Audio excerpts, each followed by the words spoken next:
आगे का दोहा देखते हैं।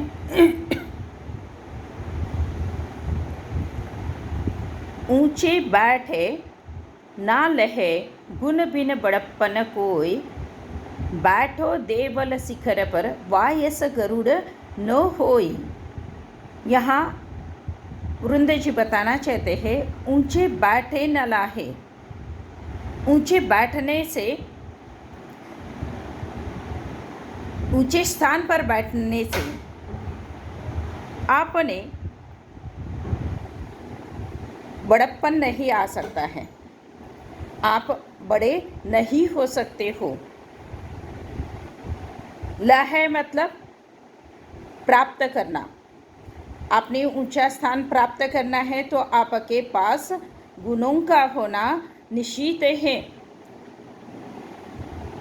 केवल ऊंचे स्थान पर बैठने से, मान लीजिए कि अगर कोई प्रिंसिपल का कुर्सी में जाकर बैठता है तो प्रिंसिपल नहीं बन सकता है।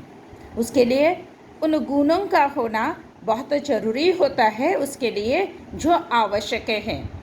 बैठो देवल शिखर पर वायस गरुड़ न होए, मतलब यहाँ पर कवि बताना चाहते हैं कि देवालय मतलब मंदिर के शिखर पर अगर वायस मतलब कौवा यहाँ पर बैठ जाता है तो वह गरुड़ नहीं कहलाया जा सकता है। गरुड़ होने के लिए उसकी पर में, उसके पंखों में उतना बल होना, ऊंचाई तक उड़ने की क्षमता का होना नितांत आवश्यक है, तभी वह ऊंचा उड़ सकता है। और इसीलिए यहाँ पर अपने पास जो योग्यता है, जो क्षमता है, उसके आधार पर ही, अपने गुणों के बल पर ही आप बड़ा बन सकते हैं, अन्यथा आप बड़ा नहीं बन सकते हैं। यहाँ पर आपने अपना कर्तृत्व दिखाना बेहद ज़रूरी है, आवश्यक है। तो अगला दोहा देखते हैं। उद्यम कबहु न छाड़िए पर आशा के मोद, गागरी कैसे फोरिए उनयो देखी पयोद। यहाँ पर उद्यम मतलब प्रयत्न, कबहू न छाड़िए, आपने अपना प्रयत्न कहीं पर भी नहीं छोड़ना चाहिए।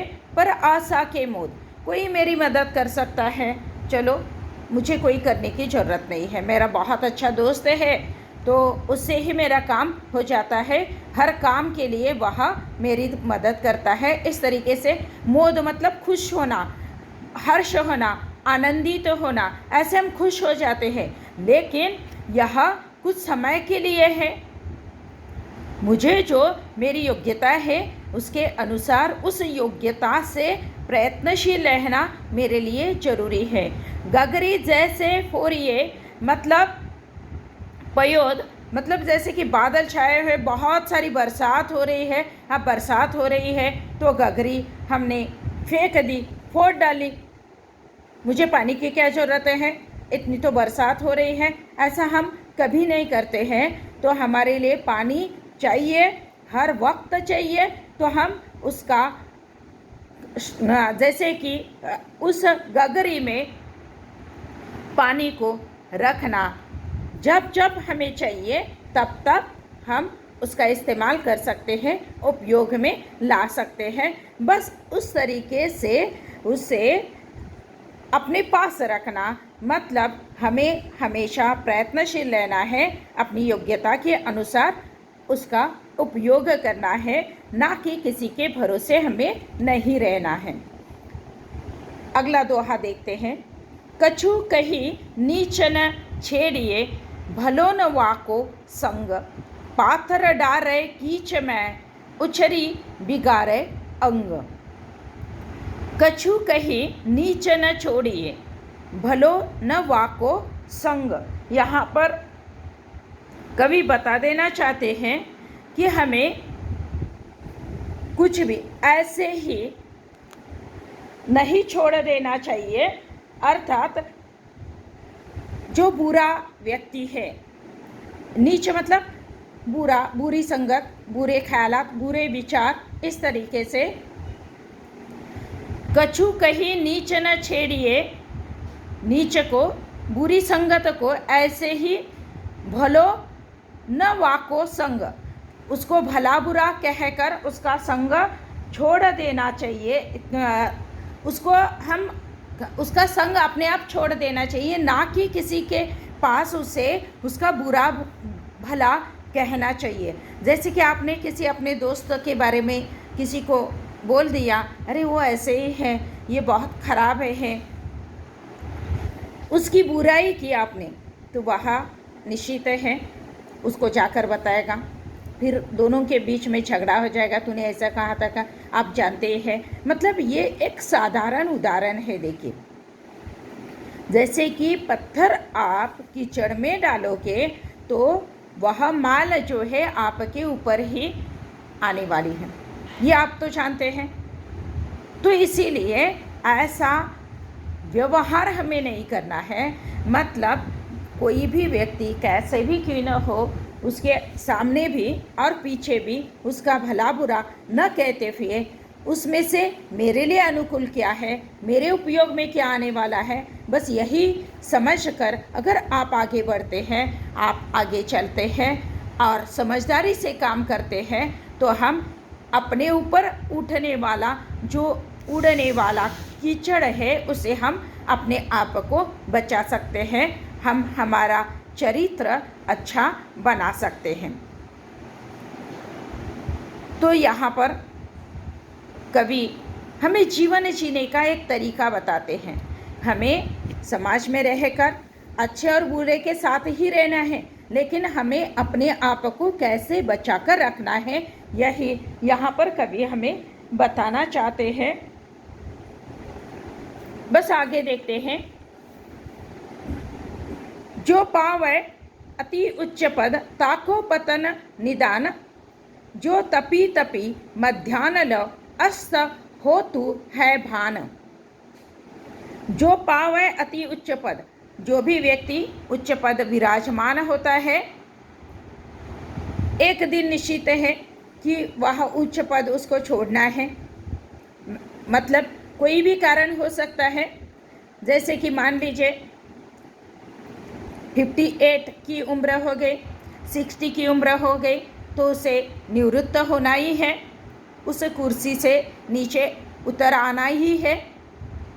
जो तपी तपी मध्याह्न लो, जैसे सूरज निकलता है, तपता है, मध्याह्न तक आ जाता है, उसकी किरणें प्रखर हो जाती है, तेज हो जाती है।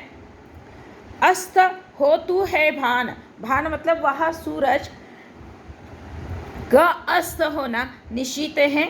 सूरज देखिए अपने समय के लिए बिल्कुल ईमानदार, प्रामाणिकता जो है उसके पास होती है। एक सेकंड के लिए भी वह किसी के लिए न रुकता है, न ही एक सेकंड के लिए वह ज़्यादा आगे बढ़ता है। मतलब न्याय जो है वह न्याय की देवता माना गया है सूर्य देव को, तो वह न्याय ही करता रहता है। बस उसी तरीके से हमें अपने जीवन में हर वक्त इस बात का ख्याल रखना है, एक न एक दिन यहाँ हमें यह उच्च पद छोड़ना है। जैसे दिन के बाद रात निश्चित है, रात के बाद दिन निश्चित है, यह चक्र चलता रहता है। किसी एक के लिए कोई भी एक चीज़ इस दुनिया में नहीं बनी है, यह निसर्ग का नियम है। इस निसर्ग नियम के अनुसार हमें आगे बढ़ते रहना है, आगे चलते रहना है।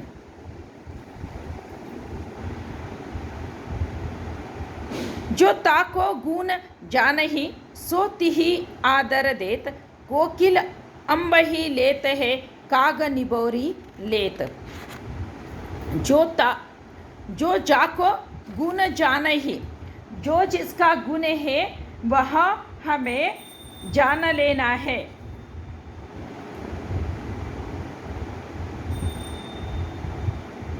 जो जाको गुण जानहि, सो तिहि आदर देत। यहाँ कवि बताते हैं जो जिसका गुण है उसके अनुसार ही उसने अपना कार्य करना है। कोकिल अम्ब ही लेते हैं, यहाँ पर कोकिल मतलब कोयल जो है वह अम्ब ही लेते हैं। आम तौर पर अम्ब ही मतलब आम तौर पर काग निबोरी लेत, और काग जो है अम्ब ही मतलब आम है, और काग मतलब कौवा है, निबोरी मतलब जो नीम का फल होता है, निबोरी आप जानते ही हैं, और आम भी आप जानते हैं। यहाँ कवि हमें बता देना चाहते हैं कि जिस तरीके से जिसके पास जो गुण है उस गुण के अनुसार ही उसे सम्मान मिलता है।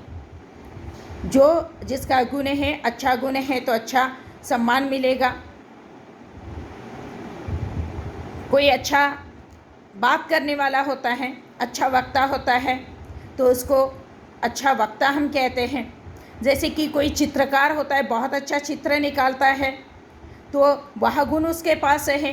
कोई बहुत सुंदर मूर्ति का निर्माण करता है, तो वह मूर्तिकार अच्छा हम उसे कहते हैं। जो जिसका गुण है उसके अनुसार उसका हित हम उसमें देखते हैं, उसका आदर करते हैं, उसका हम सम्मान करते हैं। और जिस तरीके से कोयल आम का स्वाद लेती है, तो कौवा जो है वह नीम का फल जो है, निबोरी का आस्वाद लेता है। ये दोनों भी यहाँ पर हम देखते हैं, जानते हैं। बस उसी तरीके से जिसका गुण है वैसे ही वह काम करता रहता है, वैसे ही उसे काम करना चाहिए। आगे का दोहा देखते हैं।